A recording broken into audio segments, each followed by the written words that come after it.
भाई साहब, मेरा फोर्थ स्पीच 2 पार्ट में है, एक थोड़ा सा छोटा है, बड़ा है। फिर मैंने ये पार्ट 2 में 5th स्पीच दिया, जिसमें मैंने हीट टेम्परेचर का तो बात ही किया और ये भी कहा था कि गोविंद लाइट भी है, गोविंद लाइट भी है। अब मैं आपको बताता हूं, ये मेरा 6th स्पीच है, पार्ट 2 का 6th स्पीच है, जिसमें प्रभु अपने आप को लाइट बताते हैं। लाइट भाई साहब, ये 7वां अध्याय केवल विज्ञान है। 7वां अध्याय और भी कुछ है, लेकिन विज्ञान ही ज्यादा है। और अर्जुन को सवाल पूछने भी नहीं दिए हैं गोविंद, क्योंकि उनको डाउट था कि अर्जुन ये सवाल पूछेंगे भी कैसे, हो सकता है कि ना पूछे। इसलिए प्रभु अपने से बता रहे, क्योंकि तो रहस्यमय रूप है ना भाई। ये लाइट को कौन कह देगा श्री कृष्ण? टेम्परेचर को, ये तो मानव को कोई हाथ पैर नाक तो है नहीं। हाथ पे लाइट कोई कहे कि मैं लाइट हूं तो कहेगा ये पागल है क्या? क्या लाइट, कहाँ मानव, कहाँ साउंड, कहाँ मानव, कहाँ करंट, कहाँ मानव? ये तो विचित्र बात है वैसा। लेकिन ये प्रभु का यही मेन रूप है और यही रूप कलियुग को बदलेगा, विशेष करके भारत को। देखिए भाई साहब, अब प्रभु कहां कहते हैं कि मैं लाइट हूं, लाइट। देखिए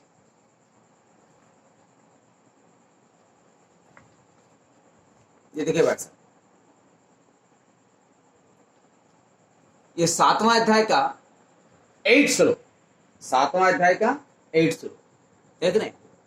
7वां अध्याय का 8वां श्लोक, 7वां अध्याय का 8वां श्लोक, 7वां अध्याय का 8वां श्लोक में प्रभु कहते हैं रसो मोपसु कौन्ते प्रभासस्मि शशि सूर्ययो। रसो मोपसु कौन्ते प्रभासस्मि शशि सूर्ययो पर्णव सर्व वेदेषु शब्द खे पौरुषम निरस। भाई साहब, इसमें भी बहुत बोलता रहे, बहुत बोलूंगा फिर भी खत्म नहीं होगा, लेकिन शॉर्टकट में बोल रहा हूं, इसलिए तो शॉर्टकट का रास्ता थोड़ा। गीता को शॉर्टकट करना मतलब बहुत चीज को जंप कर जाना। शॉर्टकट में जा रहा हूं, क्योंकि घर का वीडियो में कितना बोलो, मोबाइल का वीडियो। भाई साहब, इसमें बोलते हैं प्रभु 7वां अध्याय का 8वां श्लोक में, गीता लेके बैठिएगा भाई साहब। प्रभासस्मि शशि सूर्य। देखिए पहला बोलते हैं रसो मोपसु कौन्ते प्रभासस्मि शशि सूर्य।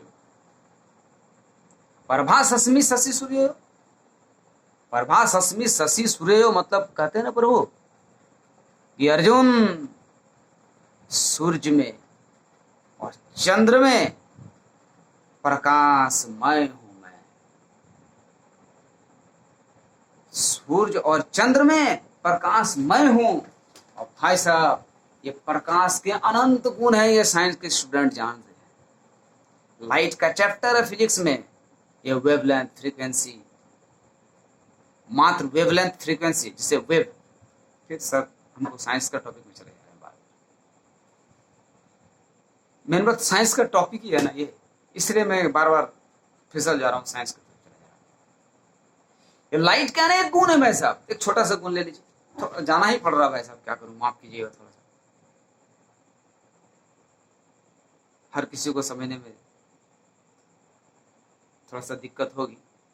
साइंस के स्टूडेंट तो तुरंत समझ जाएंगे, एकदम तुरंत। भाई साहब, जो पेड़ पौधा पे फल लगते हैं, फल, इसमें सूर्य प्रकाश का देन है ना, सनलाइट का, जो फोटोसिंथेसिस होते हैं, हिंदी में उसको प्रकाश संश्लेषण कहते हैं। प्रकाश संश्लेषण की क्रिया, दैट इज फोटोसिंथेसिस। जो पेड़ पौधा अपना भोजन बनाते हैं, पेड़ पौधा जो अपना भोजन बनाते हैं, किसके बदौलत? सनलाइट के बदौलत।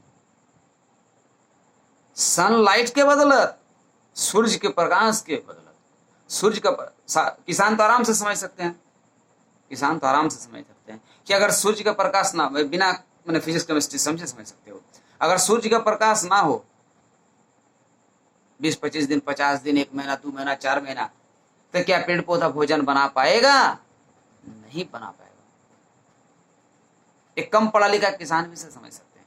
उनको मान लीजिए फॉर्मूला नहीं पता है, पैकेट ऑफ फोटॉन्स क्या है, फोटोसिंथेसिस क्या है, क्या पैकेट ऑफ फोटॉन से फोटोसिंथेसिस का बात आता है।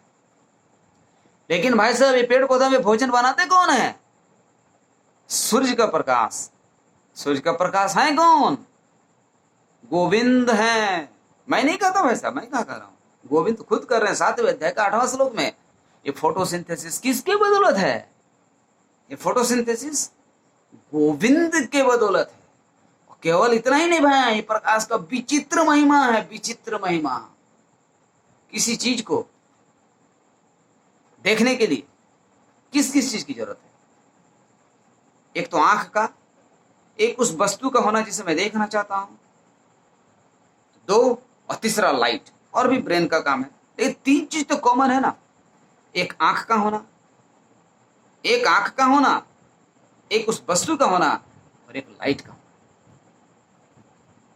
तभी ना कोई चीज देख पाएंगे लोग, ये तो देखेंगे कैसे? हम लोग हल्के में लाइट को ले लिए और साइंटिस्ट लाइट के बारे में बहुत खोजे, बहुत खोजे, इसलिए आज कहाँ है दुनिया। ये जो रेडियो सन से जो रे आते हैं उसमें अनेक वेवलेंथ है, उसमें जो रेडिएशंस हैं अनेक वेवलेंथ है, विजिबल रेस हैं, फिर साइंस का इंफ्रारेड है, माइक्रोवेव्स हैं, कोई विजिबल है, कोई विजिबल नहीं है। जैसे इंफ्रारेड रे हीट के कारण है, इंफ्रारेड हीट का कारण है, जो मेरा सन रे जो बोलते हैं जिससे मेरा हीट उत्पन्न होता है, वो इंफ्रारेड रे का कारण है। तो इसमें अनेक रहस्य। चलिए साइंस का टॉपिक छोड़िए, पहले लाइट को देखिए। अगर लाइट इस जगत में ना रहे तो ये भोजन बनेगा गाछ का? तो पालनकर्ता कौन है? पालनकर्ता, ये भोजन बनाने वाले कौन है? पेड़ पौधा में भोजन बनाने वाले कौन है? लाइट है, अर्थात श्री कृष्ण ही है। भाई साहब अनंत रोल है लाइट के, पढ़ते पढ़ते थक जाइएगा, स्टूडेंट पढ़ते रहेंगे, लाइट का पढ़ते रहेंगे। अनेक बोल रहे ना भाई साहब, क्या कहूं, कितने जन्म ले लो फिर भी गीता को समझाने में मेरी बुद्धि इतना कम पड़ेगा जिसका कोई अंदाजा भी नहीं। फिर भी साहस कर रहा हूं बोलने का। जैसा बोल दो भाई साहब, गलती सही माफ कीजिएगा, आप सुधार लीजिएगा और पढ़िएगा। क्योंकि बोला मैं कि अब गृहस्थी में फंस गया हूँ, समय नहीं मिल पाता है, जीव को उपार्जन के लिए सोचना पड़ता है। इसे देने के बाद मैं अपने गृहस्थी में थोड़ा ठीक से लगूंगा, क्योंकि नहीं लगा आज तक, इसी पे रिसर्च कर रहा था, आज से नहीं, अनेकों दिन से कर रहा था। भाई साहब आइए इस श्लोक में पुनः, इस श्लोक में प्रभु कहते हैं, देखिए और एक रहस्यमय चीज, महारहस्यमय चीज भाई साहब, महारहस्यमय चीज।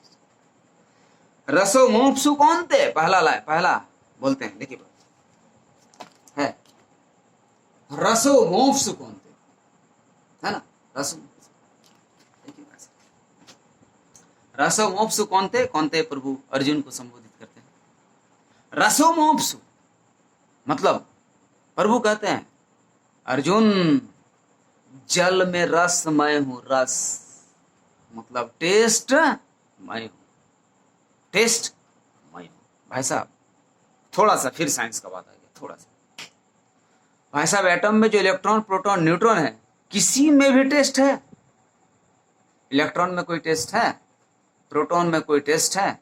न्यूट्रॉन में कोई टेस्ट है? जनरली हम लोग इसका चार्ज और मास का बात करते हैं। एनर्जी लेवल में वो जो गोल गोल एनर्जी लेवल है,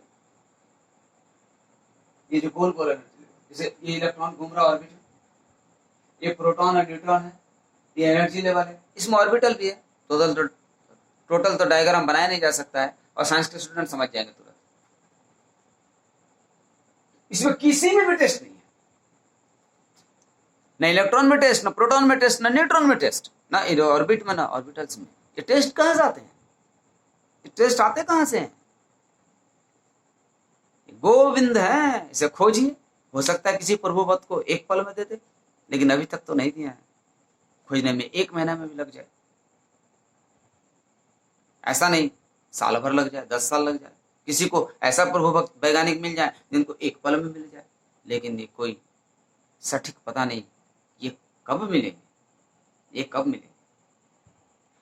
ये टेस्ट भी गोविंद है और ये रहस्यमय है। आज तक साइंटिस्ट को पता नहीं चला कि टेस्ट का रहस्य क्या है, ये टेस्ट आता कहां से। और टेस्ट का क्या देन है भाई साहब, हर फल का अलग अलग टेस्ट, चावल का अलग टेस्ट, गेहूं का अलग टेस्ट, ये का अलग टेस्ट। भाई साहब ये सब का टेस्ट अगर एक ही जैसा हो जाए तो अर्थव्यवस्था का संचालन होगा क्या ठीक से, लोगों की इच्छाओं की पूर्ति होगी क्या। तो भाई साहब ये जो सामान इतने टेस्टी टेस्टी बिकते हैं, किसके कारण, टेस्ट के कारण, मीन्स गोविंद के कारण। इतना बड़ा अर्थव्यवस्था जो भोजन वगैरह के पर डिपेंड है, ये कौन संचालन करता है, ये गोविंद ही है। भाई साहब बोला ना, बोलते बोलते थक जाऊं, समझ में नहीं आता कि कहाँ से समझाऊं, सिस्टम भी भूल जाता हूँ, आगे समझाऊं कि पीछे समझाऊं, जहां से मन कर रहा बोला जा रहा। इसलिए भाई साहब गलती से माफ कीजिए। तो इतनी बड़ी अर्थव्यवस्था का संचालन में टेस्ट का बहुत बड़ा रोल है, मतलब श्री कृष्ण का रोल है, कन कन में है श्री कृष्ण। बीच में बड़ा दुख हो रहा था भाई साहब, कुछ मेरे किसान भाई जो अन्नदाता हैं, जो गोविंद के एक नंबर भक्त हैं, पता नहीं टमाटर को रोड में कुचल रहे थे, दूध उलझ रहे थे। अरे भाई दूध में भी गोविंद है, दारू में भी गोविंद है, टमाटर में भी गोविंद है। पृथ्वी का कोई भी ऐसा कण नहीं है जिसको छेड़ने से अग्नि नहीं निकलेगा। किसी में टेस्ट है तो किसी में स्मेल है तो किसी में अग्नि है।